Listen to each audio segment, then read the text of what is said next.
আজকে আমি আপনাদের সামনে ফুলকপির পরোটা কিভাবে বানাতে হয় সেটা আমি করে দেখাবো।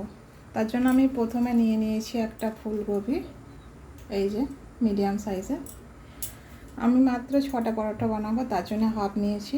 সেটাকে পরিষ্কার করে কেটে মিক্সিতে বিট করে নিয়েছি, দেখুন।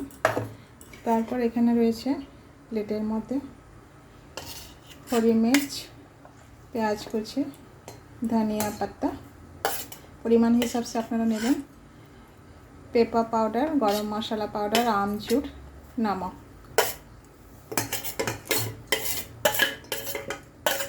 তারপর এটাকে আমি ভালো করে মিলিয়ে নেব, মিক্স করে নেব।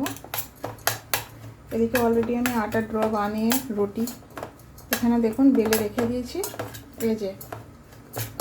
এই দেখুন এখানে রুটি আমি অলরেডি বানিয়ে রেখে দিয়েছি।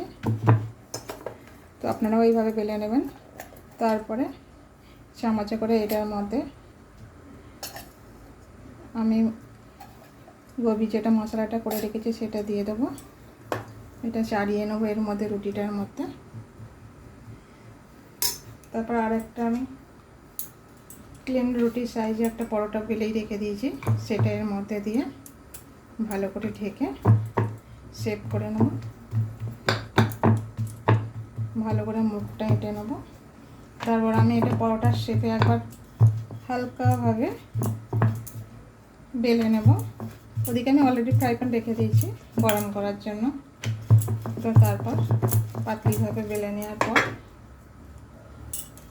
এটা আমি এখানে তাওয়ার মধ্যে এইভাবে দিয়ে দেবো। প্রথমে আমি সেঁকে নেবো হালকা, তারপর ঘি না হলে তেল, নেই তো তেল আর ঘি মিক্স করে সেটাকে ভেজে নেবো। তাহলেই আমার রেডি হয়ে যাবে গোবি আলু আজকের ডিনার। যদি ভিডিওটা ভালো লাগে লাইক কমেন্ট শেয়ার করবেন। Thank you so much.